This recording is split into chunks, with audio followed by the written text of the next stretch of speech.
You may have noticed that I strategically, or probably not strategically, didn't do an OMG video. It was more like I was originally going to do 4, and then I decided Beachy Gaming and Invictus Gaming were good.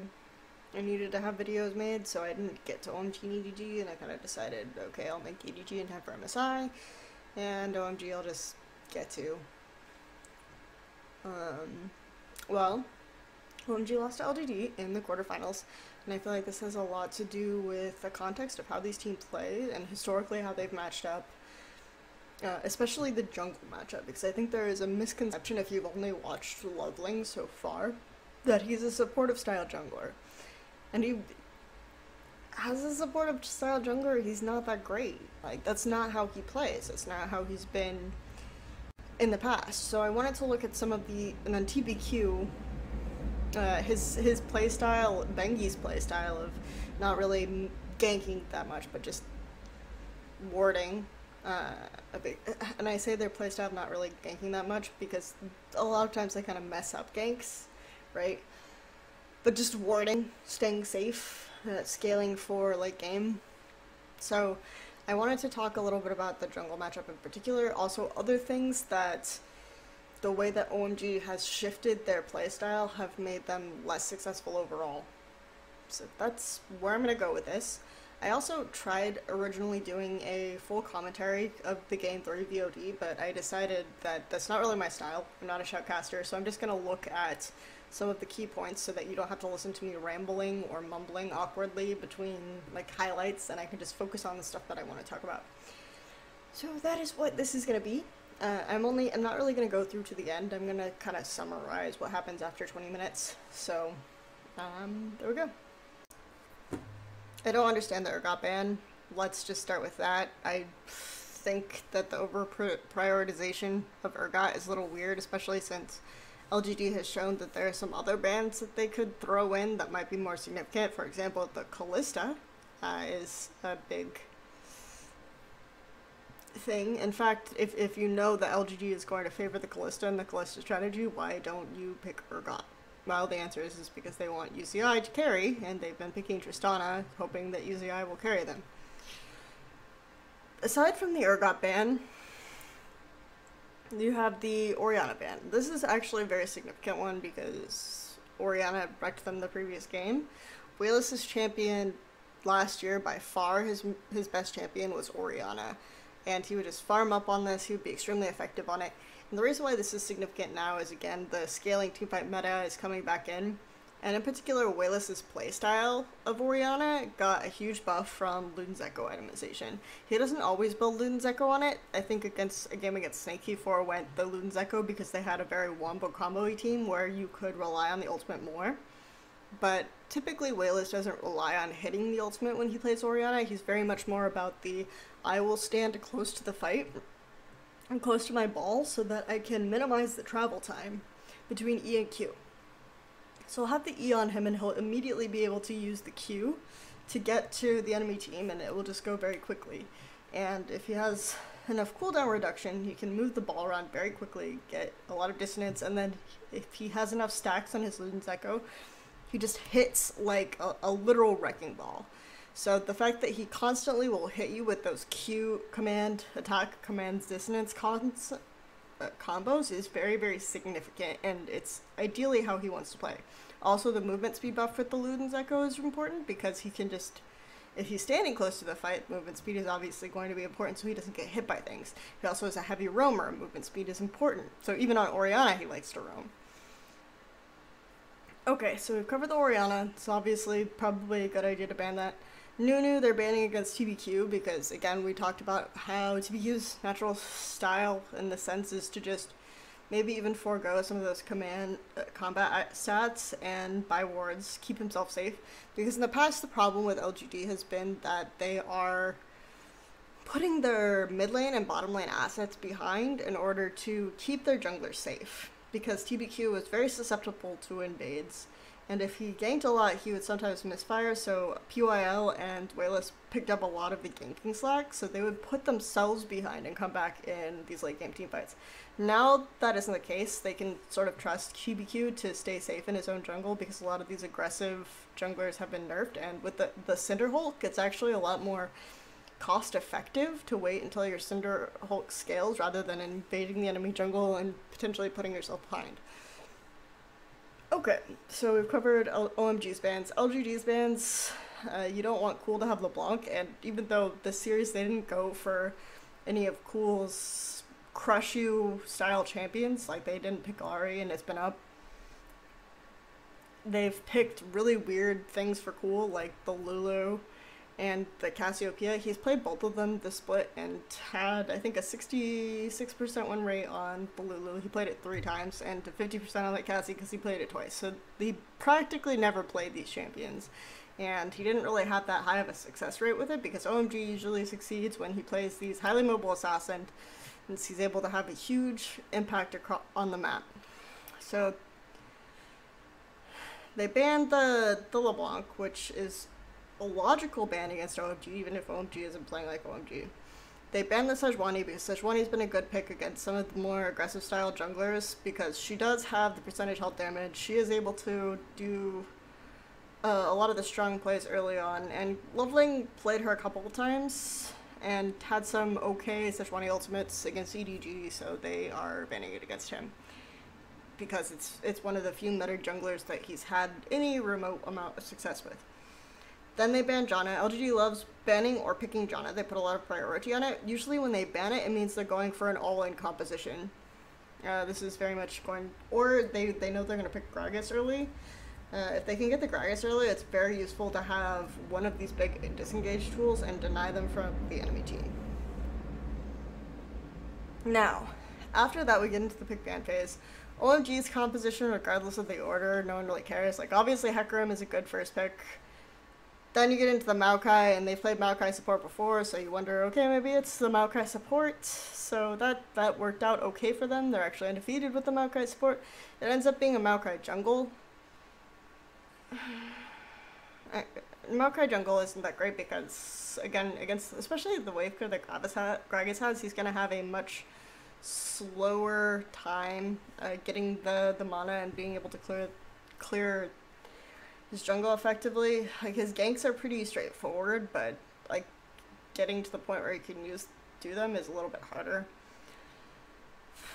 And they picked the Jinx and Azir. So right away, if you don't know what jungle it is, I tell you Hecarim, Jinx, Azir, you think Nunu, because that will allow you to push towers like crazy, right? Like, all of those benefit from the attack speed modifier, turrets just melt, and OMG loves to play like that kind of fast push style. But they banned the Nunu, so they're not going to play that, which means this comp is much more disoriented. There are obviously a lot of ways to get picks here, but they don't have, like, both Azir and,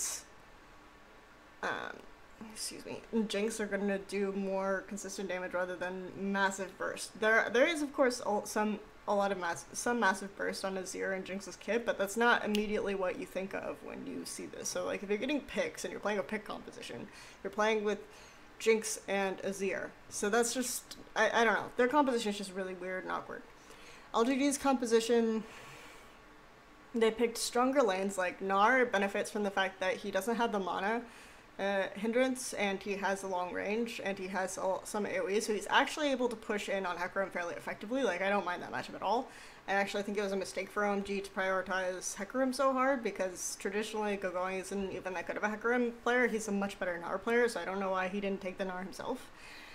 And LGD picks Gnar. They pick Kalista, which has actually a pretty good laning phase against Jinx. Like, the burst that and the pushing that she's able to do pushes back against some of Jinx's, like, Q damage. The Ren stacks, getting the Rend, the fact that she's got this huge 2-item power spike, it's really good. Obviously, Gragas is really OP in the jungle right now. It's just a really ridiculously good pick. It can be aggressive, and it scales late game. And they go for the Nautilus, which OMG can't really answer because they don't have a lot of disengage outside the Azir ultimate, which actually throughout the game ends up being used pretty consistently as a disengage tool only. And that's not how you always want to be using your Azir ultimate. If you're only using it to disengage, you're missing out on a lot of power in 2 bites. And then you have the Kassadin, which is actually going to do pretty decently and land post 6, because the benefit of the 6 is you can always get to Azir anyway, even if he uses his ult. But lane, obviously Azir is going to want to punish him and poke him down. So if I'm looking at this, I'm thinking, as Loveling, as the jungler, okay, I'm going to gank for cool as much as possible. This doesn't happen. No one cares.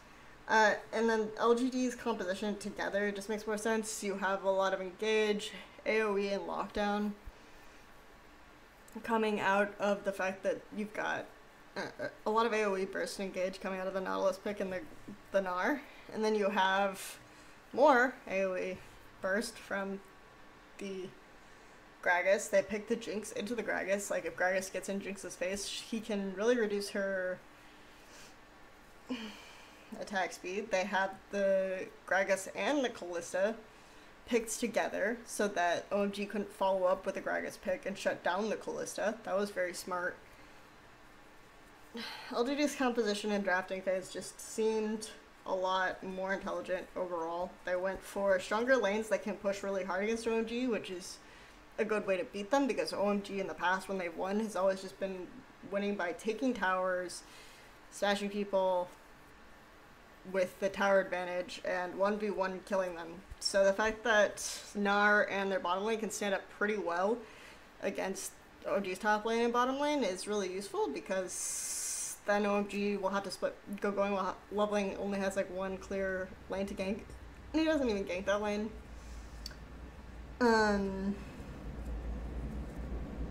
Yeah, overall, LGD won in draft phase. Just highlighting that OMG had some idea of what they were doing. They knew that Loveling could probably easily get behind early, given the clear disadvantage of the Maokai and just the fact that he might be more vulnerable in his jungle, but the fact that he also has some advantage. The problem is that if this doesn't work out, Loveling does end up being even more behind, but because like Maokai gets this immediate kill, then this is something you can't rely on very consistently, but this cheese will work out, and they know that LGD was going to do a 5-point because that's what they've been doing, and they just get an easy kill for Loveling.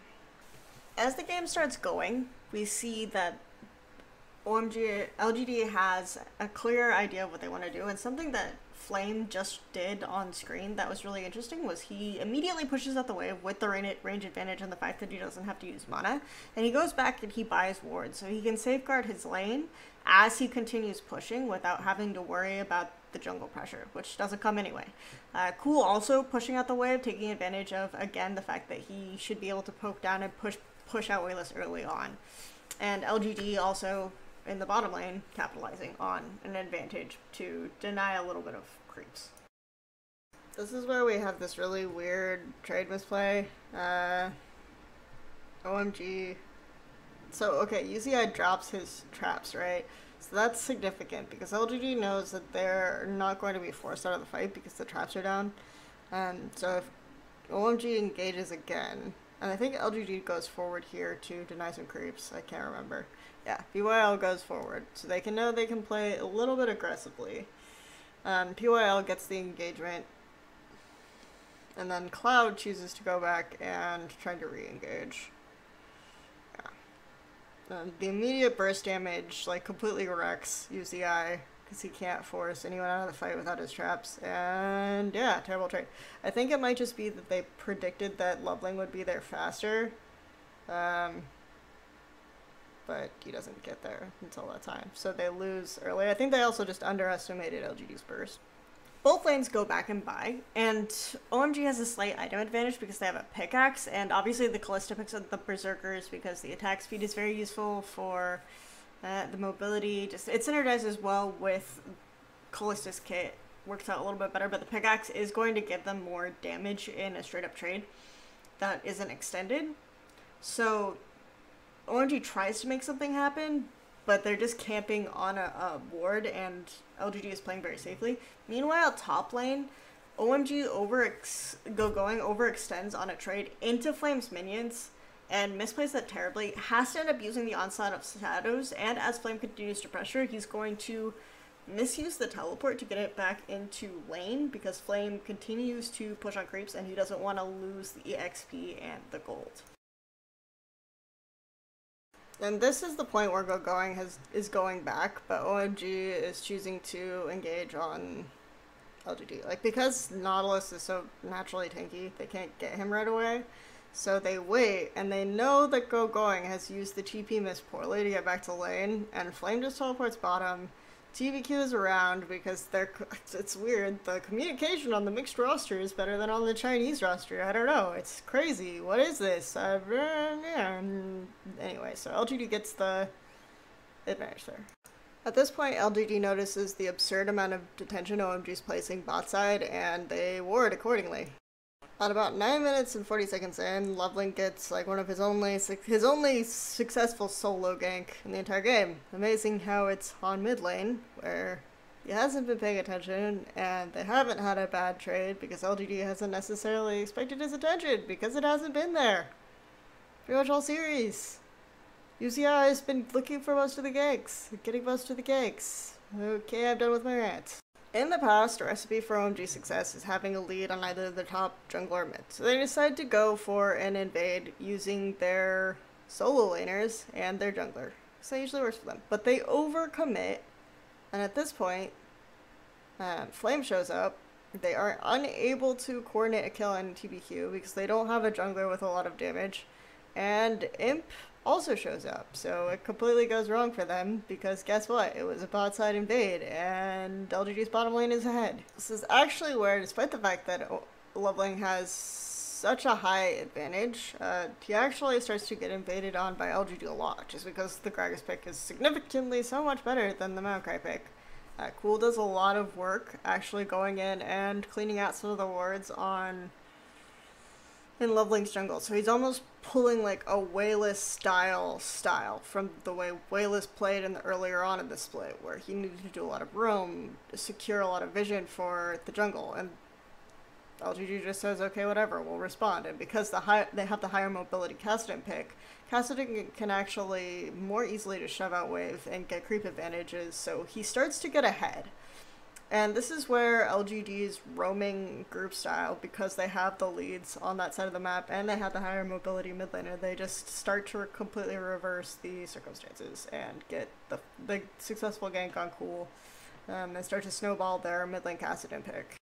This is just the bottom lane and top lane picks scaling decently. Like, we don't have UCI has the Infinity Edge, which is pretty big, and Going has built his Phage and his Cinderhulk skirmishers, so they're actually able to just push a lot better.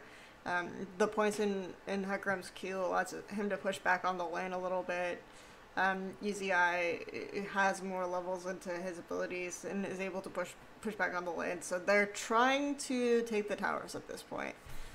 I also want to highlight that every time Loveling shows up on the map, because LGD has a superior warding, TBQ can just invade and take Loveling's camps, and he's been doing that pretty consistently.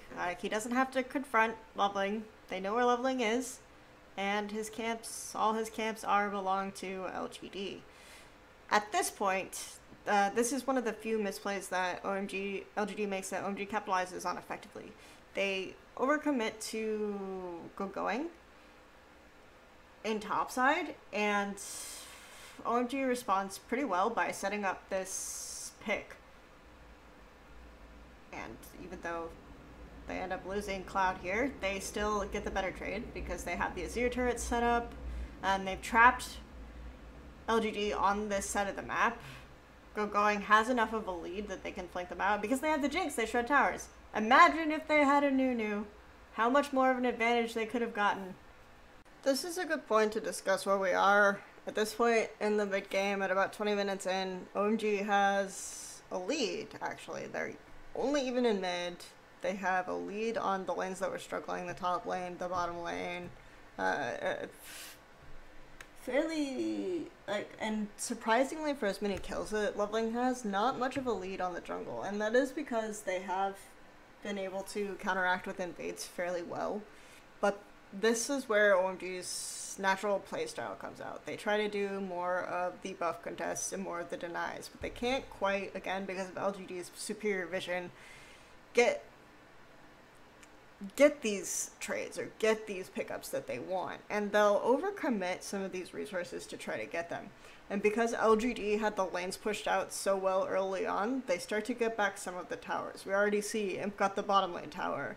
Eventually Flame is going to get the top lane tower, and that's going to equalize a lot of the gold lead that they have, just because of the fact that, yes, maybe OMG took some of the towers first, but they had the lanes pushing for so long that OMG's towers are actually really weak, and LGD can take those whenever they want. This is the point where things start to go terribly wrong. Flame is just taking topside turret, and Wayless has a needlessly large rod and a Rod of Ages. So Cool, by contrast, only has a Stinger, so his build is much more for pushing. He just has a needlessly large rod. They grab him and knock him up, and Loveling, where they have put most of the kills, tries to go in, but he gets zoned out of the fight with his ultimate, which is totally useless. God V and PYL can take him down. Then OMG has no choice but to really flee, just because their gold distribution isn't that good. Their vision topside on where LGD flanks them wasn't that great. So, and LGD knew exactly where they were, because they had just come from that invade, and Flame had just taken that turret, so they got that gold. LGD gets their second dragon, and begins pushing out their waves, and winning in the way that LGD does, which is by controlling the side lanes, and getting the fights that they want with their scaling picks, like Kassadin, and that's just pretty much the end of the game for OMG. Never mind, there's one more thing I want to talk about, which is Going is trying to push this turret, and Flame just dives in because he knows that the Cinder Hulk damage will cause the turret to target Going. So he fends off of his turret for a very brief respite, but because he went so hard, OMG is able to respond, and they take down the turret and manage to get a pick off on Flame here. They think that they're going to be set, so Going teleports to increase their siege and uses the ultimate. The ultimate is now gone, so they can't really push people off as well in the siege, so that was a little bit of a misplay. They take the creeps and clear it off. I don't know why Loveling popped his ultimate there. It's okay, because LGD has also a weird ultimate where they throw people away from Loveling. He doesn't die right away though. And Cool uses his ultimate, but because the Fate's Call plus Nautilus has such a huge range and they can just walk around the ultimate, it doesn't do a whole lot for OMG, and that AoE wombo is huge, and this is actually the end of the line for OMG. So you may have noticed that I highlighted a few things that went wrong for OMG, but the biggest thing I want to talk about is the overfocus of bottom lane out of Loveling. The fact that LGD's warding was superior, their drafting obviously made more sense, but I covered that, and they knew what they were doing against OMG's composition with the side lanes that could push really early to prevent OMG from doing a fast push style strategy. The roster that we know was formed like the end of 2012. The OMG team made it into LPL. The very first split, they placed second regular season. They placed first. That was the only LPL title that they actually won. The next split, they place first in the regular season, and they place second overall to Positive Energy. The next split they're in, they place first regular season, and they place third, because they won the third place match against WE. And then in the last season of last year, they placed second regular season, second overall. So both their regular season placing of third and their playoffs placing of not fourth, below fourth, getting knocked out in the quarterfinals, is the lowest OMG has ever placed. After they have this really big power play, this really big change of UZI moving to OMG. Everyone says, well, the problem comes down to when you have too many carries, and that's, yeah, I mean, if you're going to boil down the problem to the very basic parts, but When you say that, what you're actually talking about is that the carry of OMG isn't cool. It isn't go-going. It isn't even UZI. It's actually Loveling. Like, historically, that he has been the carry of the team because OMG's strength has been in the unpredictability of their jungle pathing within the context of a meta that over-focuses the bottom lane. So you have almost this agreement that people can make up where 3 minutes into the game, you have your jungle in the bottom lane. There's a 3v3. The team with the better AD carry wins the 3v3, and they win the game. Well, this is obviously an extreme oversimplification, and not everyone played like that and whatever else, but OMG didn't do that because Loveling could gank whatever lane he wanted. He could gank top. He could gank mid. He could gank bottom. He, more often than not, would actually gank top because the pressure that Going can exert once he has a lane's lead is actually quite significant. And obviously it's a fair criticism now that Going isn't getting the jungle pressure, so he's not being the carry style top laner he was. That's fair. That's a fine criticism of Going's play. But the fact that he could do so much with a lead in terms of spreading the lead to his team is something that is worth visiting. After either Cool or Going would get a lane lead, they would usually invade the enemy jungler as a group of 3. Okay? And if Loveling had a duelist style champion, he could usually either 1v1 just kill the enemy jungle himself, which is something that he liked to do a lot. So if he got his top and mid lane advantages, he felt free to pretty much just pressure the jungle freely and kill the enemy jungler, knowing that his aid would be better than the enemy jungler's play, and if it's a 1v1, he can just outplay and kill them. So that's what he liked to do, and he liked to put the wards down. And then as a group, those 3, like the Bash Brothers, Frostgren likes to call them the Bash Brothers, Going, Cool, and Loveling would invade the jungle, deny the buffs, like starve out the enemy jungler, and sometimes they would even starve out the lanes, like by proxy farming between waves.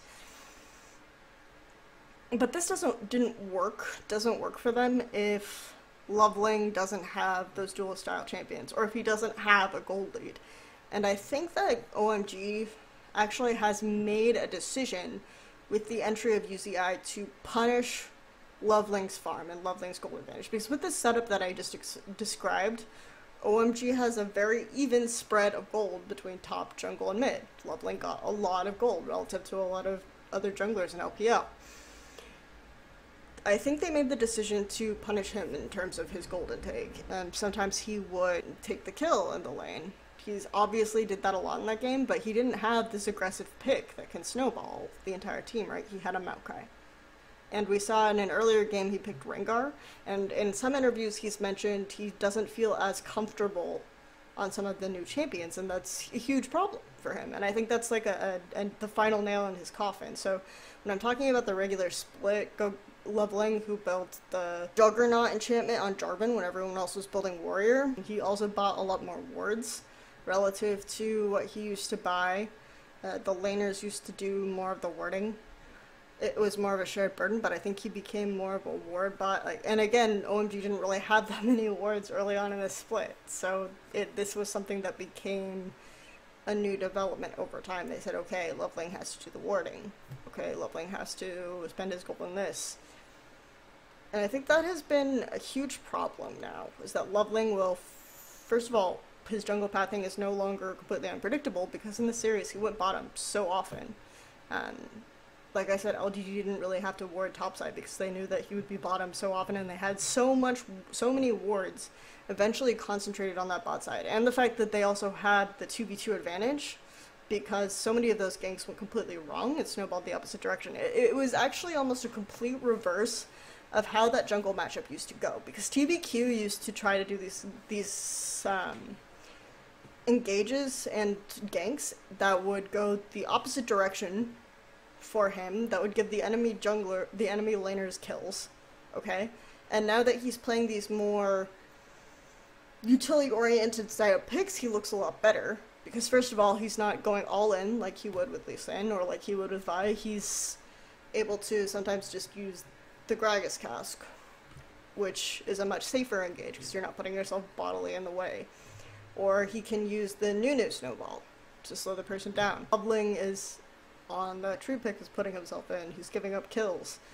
He's clearly not comfortable on these picks. So I've covered some of the changes to the jungle and the changes to the resource distribution and how I perceive they've affected Loveling. Obviously, I'm not saying that I've talked to the coaches and they told him to spend more money on wards instead of on combat stats, and this is why his Lee Sin stat is so terrible, because he's behind on gold and he keeps trying to do the same, execute the same invade style, either on Lee Sin with less gold or on these new picks with less damage. I showed you that trade where they went in and he isn't playing a damage dealing champion and they can't get the kill onto TBQ, partly because of the damage reduction, partly because of the Jinx Rocket mix, partly because Maokai doesn't do damage.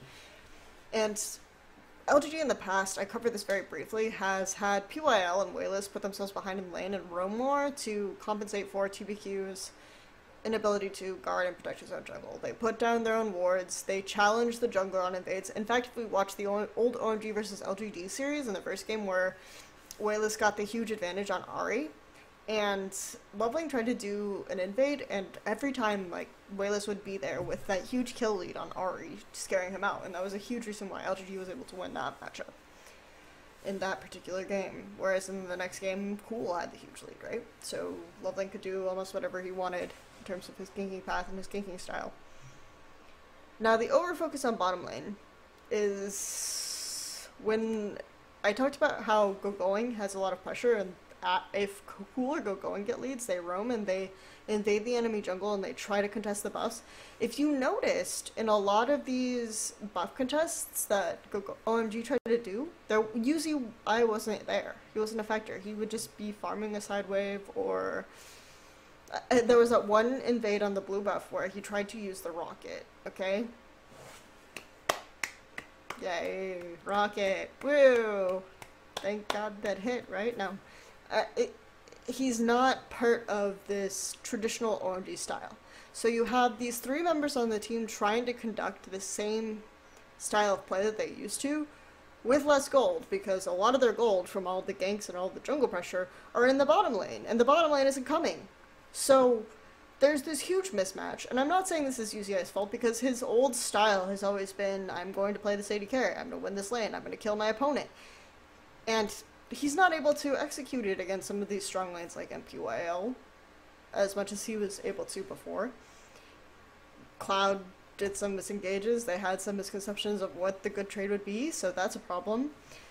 But beyond that, there have been games where he does get the crazy snowball, and he's able to kill things repeatedly, like in a Snake game that happened earlier this split, but they don't carry because the gold doesn't spread to the other members, and they're off trying to do the same crazy things that they do, so they just feed without the gold that they had.